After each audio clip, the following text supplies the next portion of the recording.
తెలియజేస్తున్నా. నా ఆలోచన ఒకటే, ఇప్పుడే అనిత గారు ఒక మాట అన్నారు. ఎగ్జాక్ట్గా 22 సంవత్సరాల కంటే ముందు వెంకటేశ్వర స్వామికి పట్టు వస్త్రాలు ఇచ్చే సాంప్రదాయం ముఖ్యమంత్రిగా నేను వెళ్ళాను. ఆ రోజే నేను ప్రాణదానం అంటే వెంకటేశ్వర స్వామి భక్తులు ప్రాణదానం కింద డొనేట్ చేయమని ఒక ట్రస్ట్ కిందన ఏర్పాటు చేశాను. రోయా హాస్పిటల్లో ఇనాగరేట్ చేశాను. పోతూ ఉంటే 24 క్లేమోర్ మైన్స్ నా మీద బ్లాస్ట్ చేశారు ఆ రోజు తీవ్రవాదులు. మామూలుగా ఎవ్వరూ బయటపడరు. ఒక బాంబు వేస్తేనే ఏమవుతాం మీకు తెలుసు.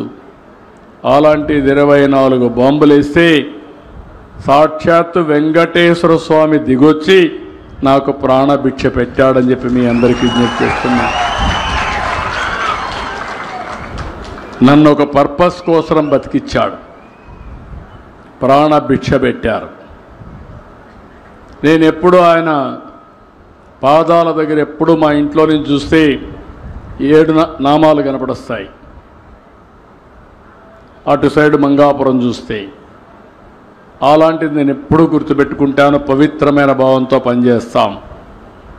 ఎన్టీ రామారావు గారు మొట్టమొదటిసారిగా అన్నదానం ప్రవేశపెడితే ఈరోజు వెంకటేశ్వర స్వామి ఆ అన్నదానం 2300 కోట్లుంది. వచ్చే ఆదాయంతోనే పెట్టగలుగుతున్నాం. వడ్డీ మళ్ళా వస్తూ ఉంది. అందుకే మొన్న ఒక నిర్ణయం తీసుకున్నా. వెంకటేశ్వర స్వామి మేనేజ్ చేసే, టీటీడీ మేనేజ్ చేసే అన్ని దేవాలయాల్లో కొండపైన ఏ విధంగా అయితే భోజనం పెడుతున్నారో అన్ని దేవాలయాల్లో అన్నదానం ఏర్పాటు చేసే కార్యక్రమానికి శ్రీకారం చుట్టా. అదే మరిగా ఈరోజు 688 కోట్లు ప్రాణదానం ఉంది. ఆ నిధులను కూడా సమీకరించి పెద్ద ఎత్తున తిరుపతిలో ఉండే అన్ని హాస్పిటల్లన్నీ ఒక గొడుగు కింద తీసుకొచ్చి వాళ్ళందరికీ ఆరోగ్య చికిత్సలు అందించే విధంగా రాష్ట్ర ప్రభుత్వం ఇచ్చే డబ్బులే కాకుండా అదనంగా ఒక కార్యక్రమం తీసుకున్నాం. ఇంకో పక్కన శ్రీవారి సేవకులు ఉన్నారు. ఇప్పుడే భవానీ సేవకులను చూశాను ఇక్కడ నేను. ఈ ఊర్లో 70 మంది భవానీ సేవకులు ఉన్నారు.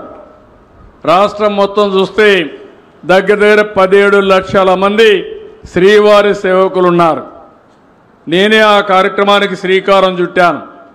నేను సత్యసాయి బాబా ఆశ్రమంలో చూశా.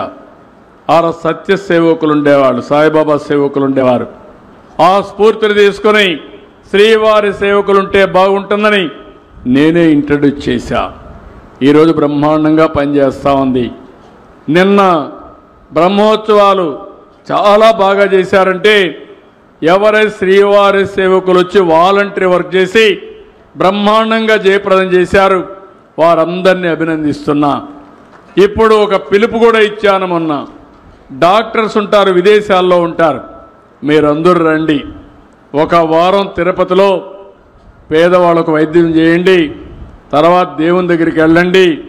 ముందు మానవ సేవ, తర్వాత మాధవ సేవ. ఈ రెండు చేస్తే భగవంతుడు కూడా మిమ్మల్ని ఆశీర్వదిస్తాడని చెప్పి ఆ కార్యక్రమానికి శ్రీకారం చుట్టాను.